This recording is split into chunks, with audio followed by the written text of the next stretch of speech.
to today's webinar. Today we're going to be talking about local eating and the impact local eating can have on your health, and also just like a broader reach of how it impacts the world we live in, which ultimately impacts your well-being as well. So today we're going to cover some information about what industrial agriculture does and why that's important to our health, and how that relates to getting back to local eating, why local eating and sustainable farming is the right choice for you and your family, benefits to eating local, and then just some tips to get you started at your local farmers market or other areas. All right, so I get to get started with all the fun stuff, how industrial agriculture damages our environment and our people. When we used to talk about farming, we would say how farming helped the environment. It worked in harmony with nature. It was a give-receive kind of environment that we had. We rotated crops, the animals ate grass and had large fields to graze, and we used their waste to fertilize the soil. Now, when we're talking about farming, we are unfortunately talking more and more about huge productions, animals crammed into buildings, eating corn and soybeans, being shot up with antibiotics. We still have those small family-run farms, and we want to talk today about the urgency to support those local sustainable farming projects and to get back to the healthy, harmonious relationships with nature. So let's get to it. The effects of industrial agriculture on the environment. One of the most detrimental factors when it comes to factory farms is the amount of waste and manure they produce. Factory farms keep a huge number of animals in one place, which creates just a massive amount of waste. For example, on a factory farm containing 35,000 hogs, for example, which is not, I mean, that's a normal thing, over 4 million pounds of waste are created each week. That's week. So like I said before, on smaller farms, they use the waste as a tool to keep everything healthy, keep the soil healthy. In factory farms, the amounts become a major pollutant. So as expected, this enormous amount of waste has a devastating effect on the air, water, and soil surrounding factory farms. Unlike human waste, livestock manure is not processed for sanitation. So on factory farms, it's commonly mixed with water and held in pits called lagoons. I have a picture of one here on the picture here. And then basically what they do is they spread it or spray it on croplands, the crops that they're using to feed the animals. But when we have that much waste, we get an excess. So that can lead to leaks or spills, or the manure is over-applied to fields, which can cause it to run off into surface waters. And this isn't just manure that's going into our water. It's the things that are being fed to the animals. It's antibiotics, it's artificial growth hormones, it's salt, which all contaminate the waterways and affect plants and animals that live there, as well as cause erosion, which I will touch on again here in a minute. There are also nutrients and heavy metals present that are from the animal feed that are excreted and put back in onto the crops and leak into the surrounding land. That includes zinc, copper, chromium, arsenic, cadmium, and lead. Now, some of these are good for the soil, but what happens is that they are over-applied, and those build up on the soil, and they can actually have the reverse effect. It can reduce the fertility of that soil.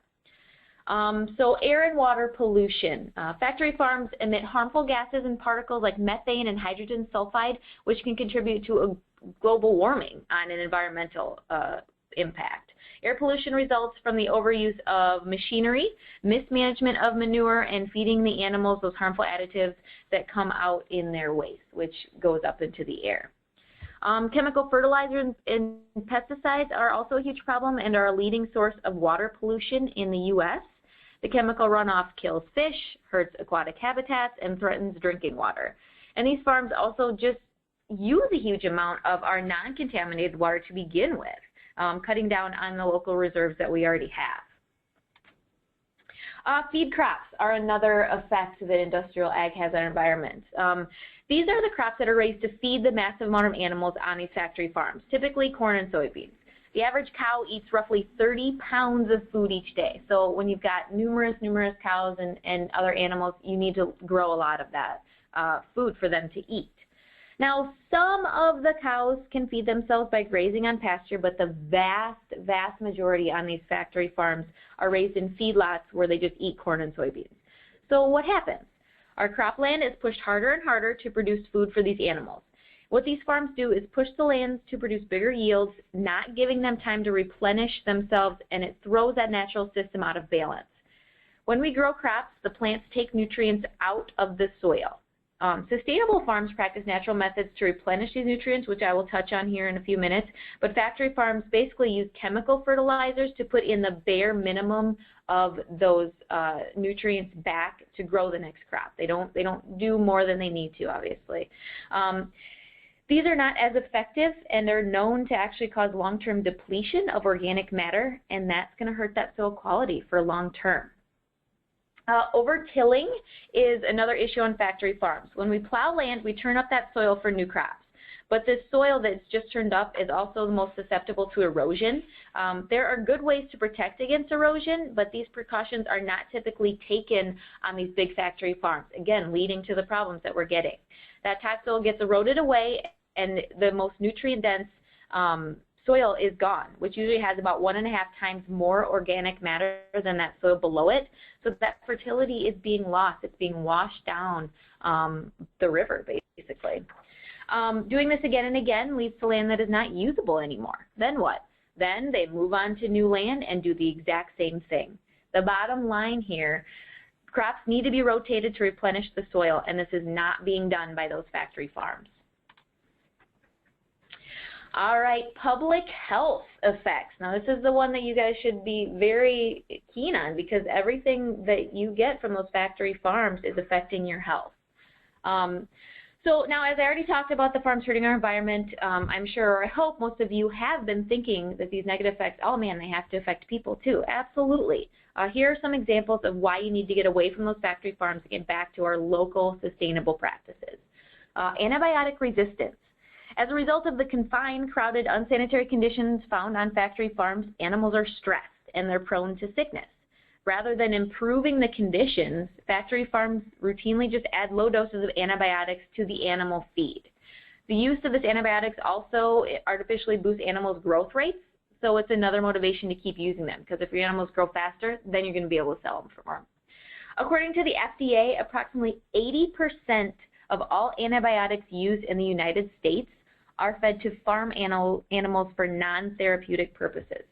I hope this disgusts you as much as it did to me when I read that stat. 80% of antibiotics used in the United States is for animals to make them grow faster and to just keep them from getting sick in the terrible conditions that they're in.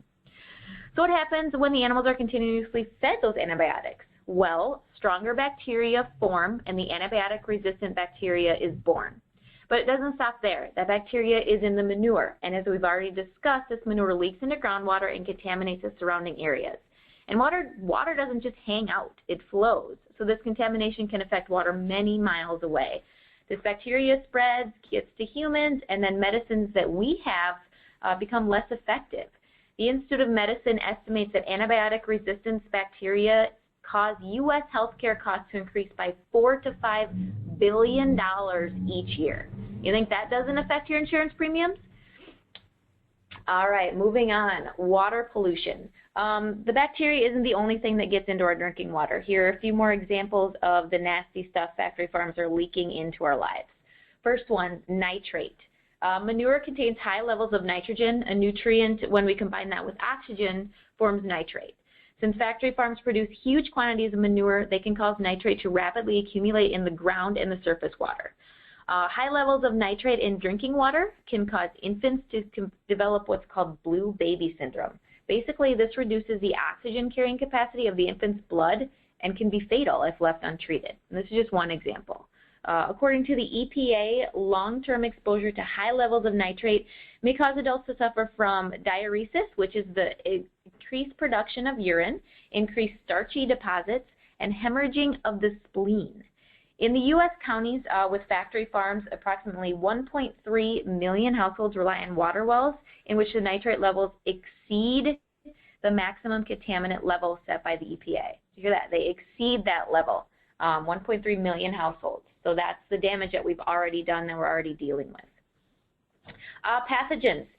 Animal manure can carry a variety of harmful pathogens as well, which can cause things ranging from cramps, stomach pain, nausea, diarrhea, vomiting. Pathogens can also cause fever, kidney failure, and even death. Populations that are more vulnerable, children, elderly, and those with weakened immune systems are particularly susceptible, obviously, to developing serious medical conditions with those pathogens. And pathogens can remain in the manure, soil, and water for weeks or even months in some cases, so it's not something that just goes away after the manure is spread. Hormones and the antibiotic-resistant bacteria, again, are those things that spread through water as well, so just to reiterate that. Salts are something too. This is a component of animal waste that can increase that drinking water levels with salt, and high salt concentrations can cause groundwater to become undrinkable. So, I mean, we're just ruining our water sources. Heavy metals, again, a reference to earlier, heavy metals included in animal feed to produce growth. Trace amounts of heavy metals such as arsenic and copper are excreted in animal waste. These pollutants can contaminate water and, again, may damage human health. So if you like stats, here's a couple more for you. Almost 40% of the nation's surveyed waters are so polluted they are unsafe for swimming and fishing. According to the EPA's 2000 National Water Quality Inventory, agricultural sources were responsible for polluting 128,000 miles of surveyed rivers and streams, over 3 million acres of surveyed lakes, and 2,800 square miles of estuaries. So again, we've already done this damage. It's time to start to get back to the small farms so we stop this damage. All right, let's move on to air pollution. Again, the most significant pollutants are those hazardous gases derived from the urine, manure, and the decomposition of the animal waste, as well as the particulates from feed, animals, and animal waste, which I'll touch on here in a second.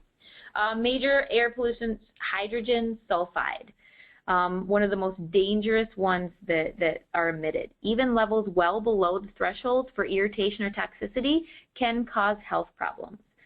It's particularly dangerous because the intensity of that smell, that rotten egg smell, which hydrogen sulfide is, that only increases at certain levels. So you might not smell it. You might be getting exposed to it without having that smell. But at higher concentrations, the gas can actually reduce human sense of smell. So again, you're more vulnerable for those harmful levels because you're not smelling it as much. Also, when the manure pits are agitated, when they stir them around, the concentration of hydrogen sulfide can rise to deadly levels within seconds. Another one, ammonia, that's an air pollutant. This is emitted by the animal waste and during the waste treatment process. Research suggests that exposure to moderate concentrations of ammonia can cause humans to develop severe cough and mucus production. Higher concentrations can cause scarring of the upper and lower airways, reactive airways dysfunction syndrome, or RADS, persistent airway hypersensitiveness, lower lung inflammation, pulmonary edema, even death. So again, we can't underestimate the seriousness of the stuff that is polluting our air because of these factory farms. Again, that particulate matter, like I said, I was coming back to. Basically, this is the large and small particles of the various solids or liquids that just get suspended in the air. This includes fecal matter, feed materials, skin cells, bacteria, fungi, spores, viruses, those types of things. Long-term exposure to dust particles from factory farms can lead to persistent respiratory systems and a decline in that lung function. Exposure to things like those spores and pollens may induce asthma, cough, chest tightness, and what they call farmer's lung, which again is just a combination of all those factors. So the next one, odor. This is the most obvious one that we know. I mean, everyone who's been around a farm can appreciate this, but think about how much that is magnified when we're talking about a huge industrial farm versus maybe a local farm that you visited before. Odor is basically a complex mixture of chemicals produced by bacteria. One study, researchers found 331 different gases and organisms, or organic compounds, of samples emitted from factory farms in North Carolina. So that's a whole bunch of different stuff. In addition to drastically diminishing the quality of life of those individuals in the surrounding communities, odor from that factory farms can obviously affect your human health. Exposure to that odor has been linked to nasal irritation, diarrhea, hoarseness, sore throat, cough, chest tightness, nasal congestion, palpitations, alteration in mood, which I thought was very interesting as well. So as well as just the pollution, we need to talk about those workers that are working at those factory farms and how they're treated as well and what they're being exposed to. So they're obviously in the direct line of fire when it comes to being exposed to all of those pollutants in the air, the hydrogen sulfide, the bacteria, everything like that. As a result of repeated inhalation of harmful air pollutants, respiratory ailments are particularly common among those factory farm workers. According to a study from Iowa State University, as many as 70% of workers experience acute bronchitis, 25% from chronic bronchitis, which can cause that phlegm for 2 or more years. Up to 20% of current factory farm workers suffer from non-allergenic occupational asthma, asthma-like symptoms, and/or reactive airways disease, which can obviously lead to progressive decline in lung function, chronic obstructive pulmonary disease, which is irreversible. So once they hit that, then there's not much you can do. Also, I mean, the surrounding communities are affected by the pesticides and other pollutants that you have probably already deduced from what I'm saying. A University of Iowa study revealed that those living within 2 miles of a factory farm reported higher rates of respiratory problems, nausea and weakness, headaches and plugged ears, irritation of the eyes, nose, and throat than other areas that weren't as in close proximity. So our solution, bringing back sustainable local farming and supporting that. That's your role, is to support that by going to these local farmers markets and things. So these are a couple ways that they work, that the sustainable farms work that enhance the environment rather than hurt it. Multi-cropping, that's one of them. That's an agricultural method of planting multiple species on one piece of land. You either do it during the same growing season or in successive growing season. It can involve crop rotation, which is just changing what is planted in a location on a farm from season to season. Intercropping, which is a method of planting 2 or more crops of different characteristics in close proximity to reduce weeds, to encourage plant diversity in order to avoid insect and pest infestation, to provide shade for other plants, nitrogen fixation, or other benefits to the plants being grown. So those are just a couple examples there of the way you can naturally do it without using chemicals, pesticides.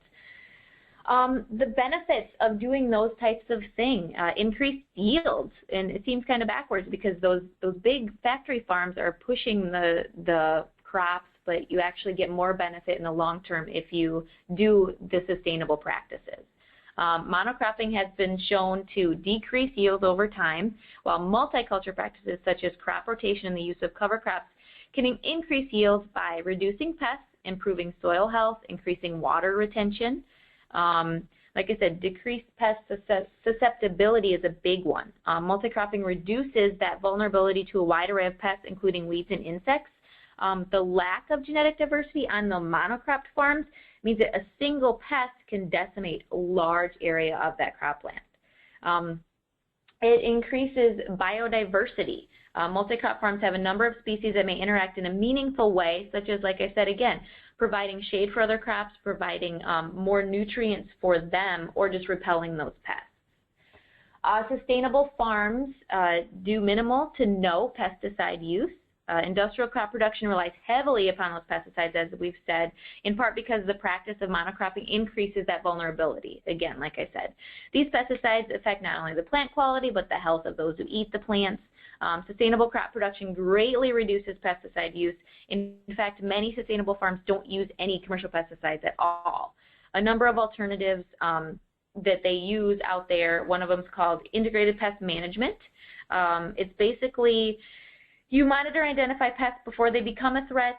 You do the intercropping and crop rotation to reduce that buildup of pests. You prevent, which is preventing those before they reach those damaging levels, which you can use plants actually as a way to naturally repel insects. That's a way to do it.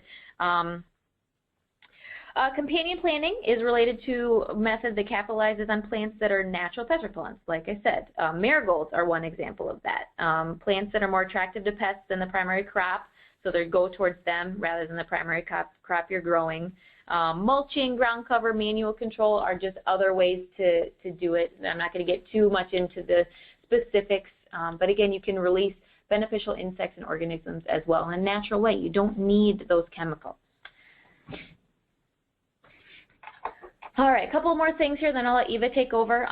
Sustainable farms choose sustainable seeds and plant varieties. It's an important component because large industrial operations generally select plant varieties for yield, ease of mechanical harvest, fast growth, and their ability to be transported rather than for flavor and nutritional content. So you're not getting all the nutrients that you can depending on the varieties that those big factory farms are choosing. They practice water conservation and sustainable irrigation. They include methods of water conservation practices include low volume irrigation, so not as much water being used. They use rainwater to do it, rainwater catchment, and the planting of drought resistant crops or crops that have been bred for that particular environment. And last but not least, the workers aren't exposed to those toxic chemicals as they are on factory farms. Yes, they still have to work hard. It's still a farm life, but they aren't being exposed to all that junk. So local farms, they work to preserve green space for their animals. Since sustainable farms raise animals on adequately sized plots of land, the animal waste can be used to fertilize the surrounding farmland rather than being collected and stored in those huge manure lagoons. As a result, these farms are able to raise animals without polluting ground and surface water, contaminating wells, or fouling the air with that gross stuff that they make. Sustainable farms also refrain from utilizing hormones, non-therapeutic antibiotics, and harmful feed additives, which again, I've already gone over the negatives for that. Keeps the animals healthy. It eliminates the potential sources of water contamination and helps prevent the proliferation of that bacteria. And in addition to protecting the health and safety of workers and neighbors, the sustainable farms produce nutritious foods that improve the health of consumers. Eva, again, will touch on this here in a second. I also just read an article on takepart.com, which I have it up here, about how sustainable farming could be the answer to global hunger. So we're talking about the global effect of what we're doing here locally. We are empowering local growers and giving them the tools to grow their own food and sustain their own communities. So many good things come from local agriculture, small sustainable farms. Now let's get out there and take advantage. Eve will help you get started. All right, so the idealist in me thinks now that you've heard what these industrial farms do to the health of their workers, to the health of their surrounding communities, what they're doing to their animals, how they're depleting the Earth's natural resources, the idealist in me thinks, oh, okay, good. Now we're all going to go eat local because we want to better our entire world. But the realist in me also knows that sometimes it's important to hear how local eating is going to directly benefit you. So here are some things that are really, really important to know about why choosing those local farmers and meat producers, dairy producers, that's really, really beneficial for your personal health. So as Shelby said, they feed those animals corn and soy to get them fat, which changes their body composition. You are what you eat. Grain-fed beef is higher in inflammatory properties, so your body, you might experience more pain, you might experience muscle weakness, you might experience lowered immune system, whereas grass-fed beef, pasture-raised beef, has a plethora of benefits, not just because it's only eating grass, which is excellent in and of itself, but it's a lower stress, so it's not being given antibiotics and hormones that eventually make its way into your system. So when they grow at a natural pace, like I said, that's much less stress on the cow themselves. The fats in grass-fed beef are actually very, very healthy, especially in weight loss and weight maintenance. So, you know, we hear a lot of people say they are trying to eat less red meat for weight loss, they're trying to eat less red meat for improved cholesterol levels. Here's the thing, grass-fed beef, those are fats that will improve your body's ability to lose weight or maintain a healthy weight, and they're going to help you improve your body's cholesterol levels. They are more nutritious in omega-3 fatty acids. Most people in the U.S. suffer from an omega-6, omega-3, what would you call that? It's an incorrect ratio, a huge imbalance of those. And omega-6 fatty acids, while they are beneficial, you need a lot less of them than you do in omega-3s. Unfortunately, grain-fed meat is really high in omega-6s. Like I said, that inflammatory processes. Omega-3s are really important for metabolism, really, really important for brain function, lots of other health benefits. So grass-fed, pastured meats pastured hens that raise eggs are going to be better sources of omega-3s. CLA, that's a term you've probably heard. I know a while ago it kind of came on the scene back like early 2000s, late 90s. People were taking it to promote fat loss, which it does. It's a fatty acid that helps your body's energy system work a little bit better. It's naturally found in grass-fed beef. So go ahead and enjoy that beef as long as it's grass-fed. You're going to see these great results. More vitamin E, more beta-carotene, more vitamin C. These are just some of the benefits of eating these pasture-raised meats and dairy and eggs. Local produce and other goods that you can get at the farmer's market. Like Shelby was saying, one thing that I don't have included on here was the health of the soil. Vegetables and fruits get a lot of their nutrients from the soil that they're grown in. So if we're depleting the soil, we're depleting the nutrients. Then you package them up and you ship them across the country. Again, Shelby touched on that. They're losing lots of nutrients. So your local farmers are picking that food usually the day of or the day before the farmers markets where you can get them, so they don't have a lot of time to lose those nutrients. They're not frozen and thawed, therefore ruining some of the nutrients, losing some of the nutrients, and ruining the taste. If you ever notice when you're eating like a strawberry or an apple from the grocery store out of season, you might notice that it really doesn't taste like anything, which no wonder why people don't love to eat their vegetables and fruits all the time when we're getting stuff at the grocery store that has been frozen and completely depleted. But if you ever taste a tomato at your farmer's market picked from the vine that day versus a tomato that traveled from 2,000, 3,000, 4,000 miles away, there's a huge difference. Seasonal eating is really important. So these local farms grow different things at different times of the year and help you get a wider variety of nutrients rather than just eating the same thing day in and day out, 365 days a year. This way you're getting a switch up of those nutrients, and it offers variety, which is nice for healthy eaters to be able to get something different every once in a while.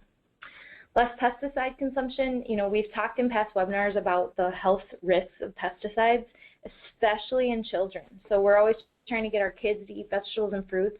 We want them to be eating the best vegetables and fruits we can give them because they are highly susceptible.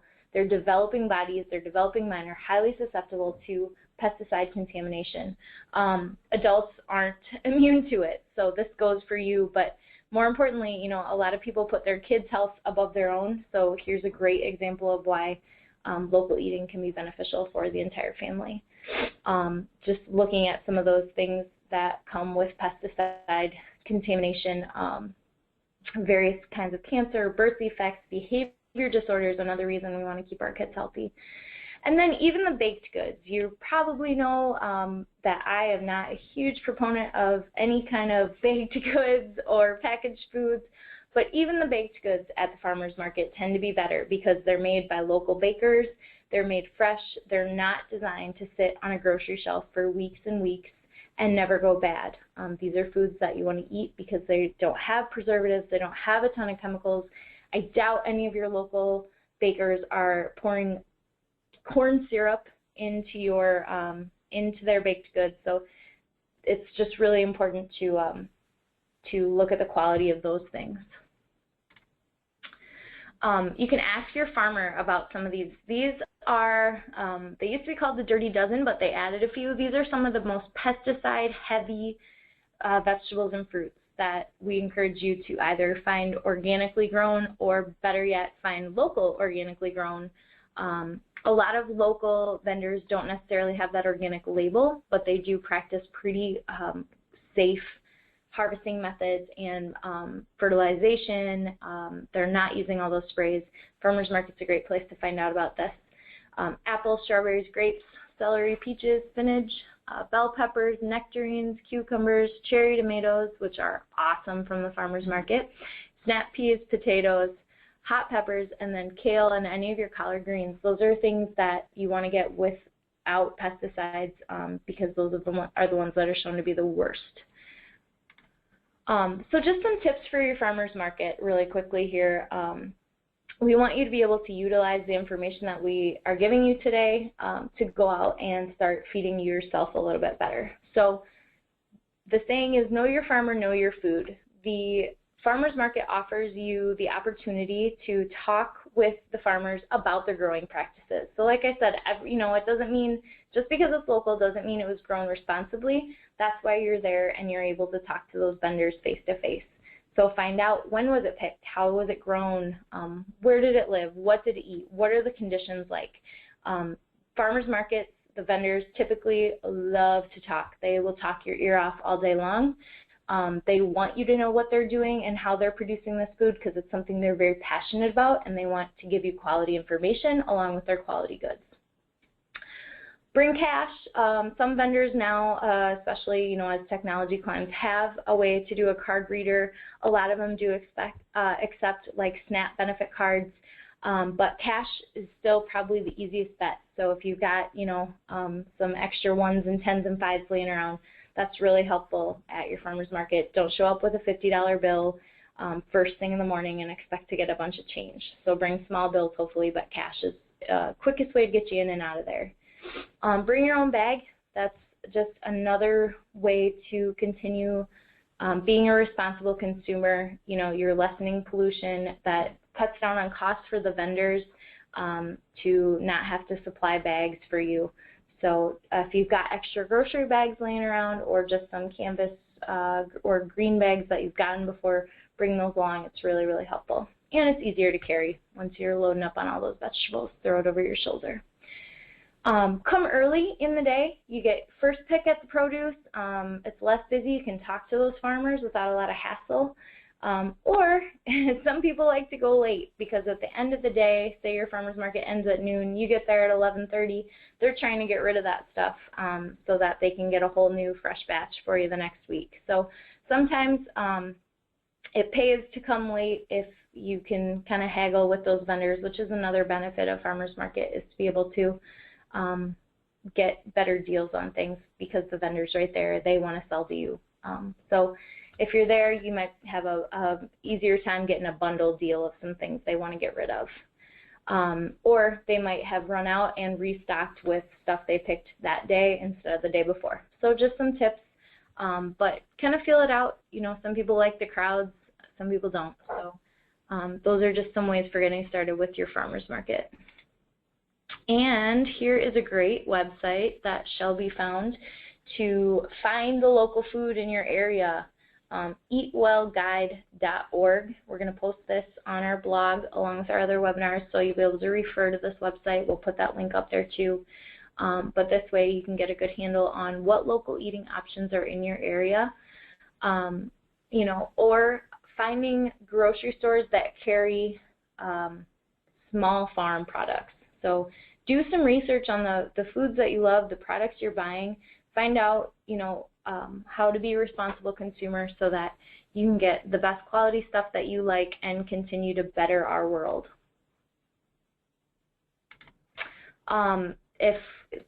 We're cutting it pretty close today. I think we've gone over, so we are going to cut this one short. If you have questions, send us an email, healthcoach@healthcheck360.com. We will have this recording as well as past recordings up on our blog. We've been having some technical issues with those, so we'll get them up there. You can follow us at Twitter, just @healthcheck360, and you can like us on Facebook for some tips throughout the weeks and days. But we thank you very much for joining us, and we hope everyone can get out and enjoy their farmers market this weekend.